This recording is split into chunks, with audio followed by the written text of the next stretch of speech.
Okey, kita nak test satu kasut ni. Yang ni untuk material jenis PVC. Yang ni getah. Nak tengok boleh kilat menggunakan daripada fitur kilat ni.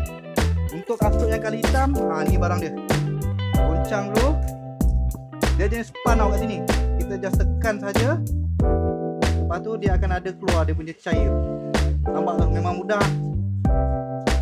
Terus berkilat untuk kasut jenis PVC ni.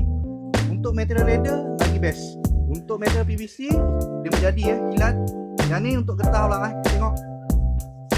Nampak getah pun jadi guys. Dia berkilat terus. Jadi korang tak perlu nak beli yang jenis cream tu. Korang pakai ni ya. Untuk abang yang menggunakan kasut kulit pergi kerja kan. Boleh ambil barang ni. Ni perbezaan dia Yang ni dah. Dua ni belum. Memang berkilat guys. Daripada fitur kilat ni, harga dia murah tapi memudahkan urusan korang ni. Korang ambil link.